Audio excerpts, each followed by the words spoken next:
de presse. Je dois juste faire quelques observations liminaires.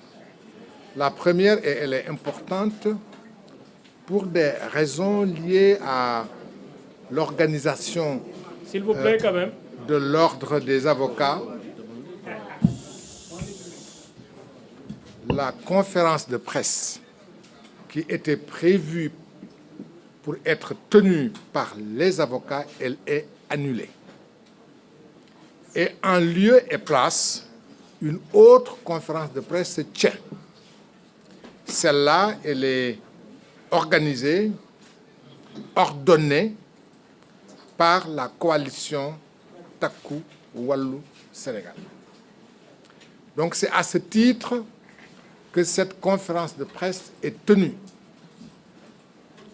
Et elle est animée par peut-être d'autres personnes nous rejoindront, mais je ne me présente pas à ceux qui sont là, je le fais pour la commodité de l'exercice. À l'extrême droite, ce n'est qu'une position. Sur ce présidium, ce n'est pas une position politique. Vous avez notre ami et frère Djimo Souaré. Vous le connaissez. Il est vice-président du groupe parlementaire Takku Wallu Sénégal. On ne le présente plus. À ma droite, je ne le présente pas. Vous le connaissez tous. C'est le ministre Oumar Youm. Il est avocat de profession et de métier et il fut plusieurs fois membre du gouvernement. Le dernier poste qu'il a occupé, c'est ministre des Forces armées. Il fut, vous vous en souvenez, président du groupe parlementaire Takku. Benno.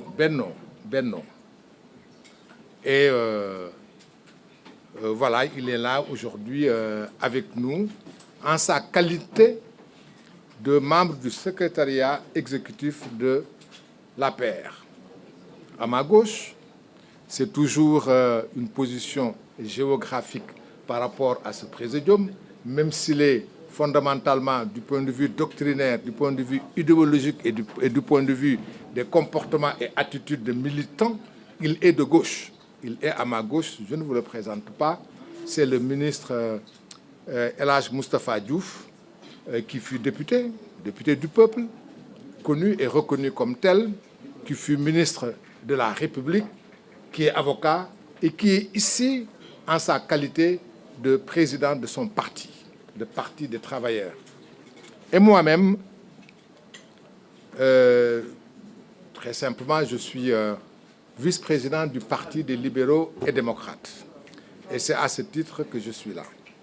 Nous sommes là, entre autres, pour apporter des précisions, rétablir l'exacte matérialité de faits qui ont été sciemment déformés par ceux d'en face. Vous avez entendu tout à l'heure, ou ces jours passés, un éminent membre du parti au pouvoir qui a expliqué longuement et largement les péripéties à travers lesquelles, dit-il, notre camarade, notre frère de coalition et de bloc politique, Farba Ngom, connu sous son nom réel de Mohamed Ngom, a été cerné par la CENTIF. Si un député, membre de l'Assemblée nationale, explique à l'opinion comment la CENTIF a pu cerner Farba Ngom, cela veut dire qu'il a eu accès au dossier de la CENTIF. C'est ça que ça veut dire.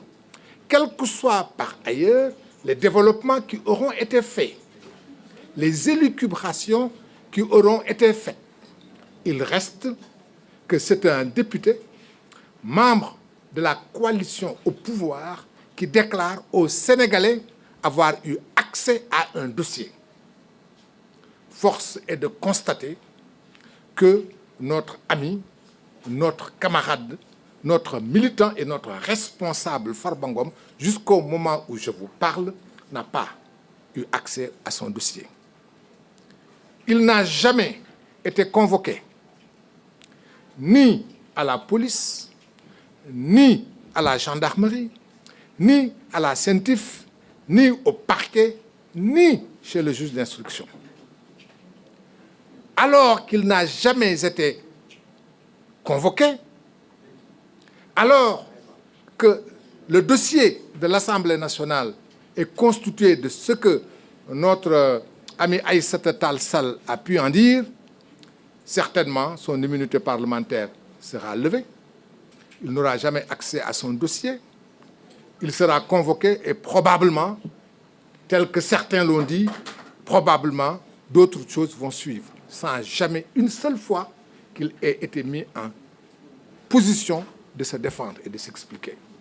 Je termine pour dire que dans notre pays, qui s'appelle Sénégal, nous sommes tous, tant que nous sommes contraints par la Constitution.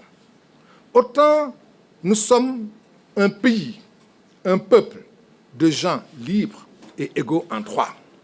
Au fronton de la République, il est écrit « Les hommes naissent libres et égaux en droit ». Il n'y a aucun privilège lié à l'avoir, lié à l'origine, lié aux convictions philosophiques ou politiques, liées à la naissance. Si nous sommes libres, c'est parce que nous sommes un pays d'hommes libres. Et notre Constitution dit que parmi les droits qui sont élevés au rang de la sacralité figurent les droits de la défense. Ce sont des droits absolus. C'est ce que dit la Constitution. Les droits de la défense sont absolus et sacrés à toutes les étapes de la procédure. Et manifestement, Farba Ngom n'a pas eu accès à son dossier. Il n'a pas été mis en mesure de se défendre.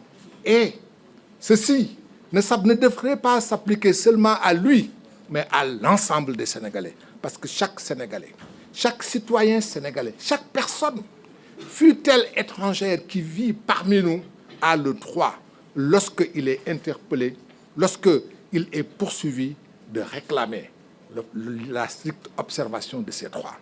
Ceci étant, comme ce que je voulais faire comme observation préliminaire, mon ami et frère, Oumar Youm, vous lira une déclaration liminaire en français. Cette déclaration liminaire en français sera suivie d'un résumé en langue nationale wolof par notre ami et néanmoins frère El Hadji Moustapha Diouf.